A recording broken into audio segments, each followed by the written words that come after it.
5 minutes. Thank you. Chair Gensler, I have a lot of questions and a limited amount of time, so if you could keep your answers to either a yes or a no, that will allow us to get through as many as possible, sir. From your perspective, is it more difficult now for the digital asset industry to access financial products and services in the United States than it was, say, 2 years ago?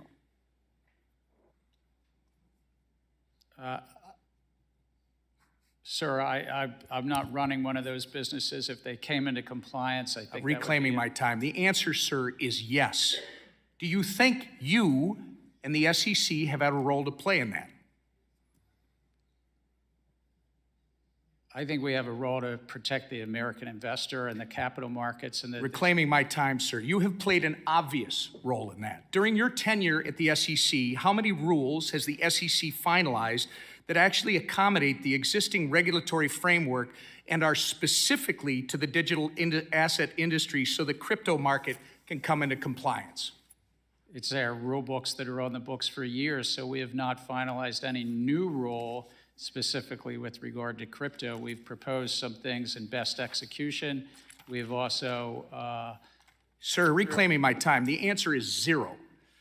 And how many enforcement actions has the SEC levied against digital asset companies during your tenure, sir? I think it's probably 40 or 50. The answer, sir, is about 55. My understanding is that the biggest crypto failure in history is probably FTX at $9 billion. Were you the chairman of the SEC when FTX collapsed? Yes. And how many times did you meet with FTX prior to their collapse?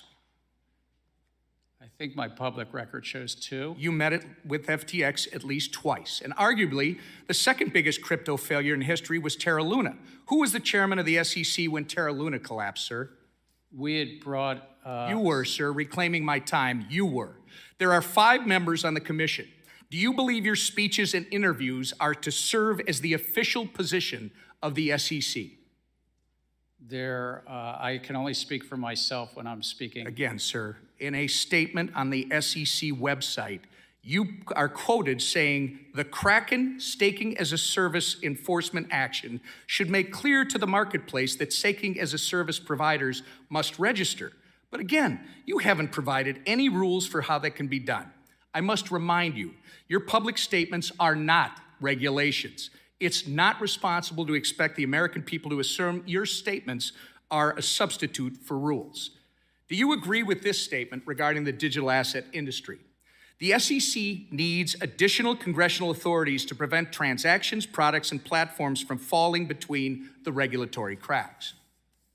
I think that it's a largely non-compliant field. And sir, again, I asked you to comply with my questions, and I'm asking you if you agree with that quote. And I'm going to tell you, I'm quoting you from an August 3rd, 2021 article where you, and I believe you told Congressman Hill earlier that you need congressional authority to regulate stablecoins, and stablecoins happen to be a significant percentage of the crypto market. So the question is, when were you telling the truth?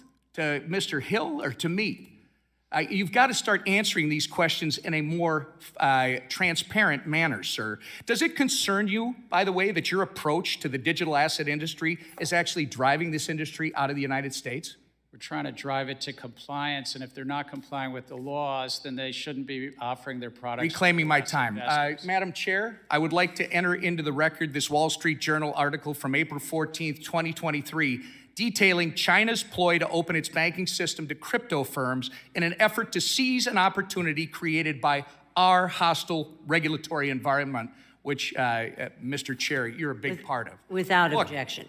Chair Gensler, FTX was domiciled abroad and so is Binance, yet American consumers still had access to both. You can't really think that pushing this industry abroad is going to protect American consumers when it hasn't several times in the past on your watch. You say the crypto market is rife with non-compliance. However, existing SEC rules make no sense for blockchain-based companies, and following them would actually kill these businesses. Your regulatory style lacks flexibility and nuance, and as a result, you've been an incompetent cop on the beat, doing nothing to protect everyday Americans and pushing American firms into the hands of the CCP. Your intention to work against SEC mission and put American investors in harm's way has been made very apparent, sir.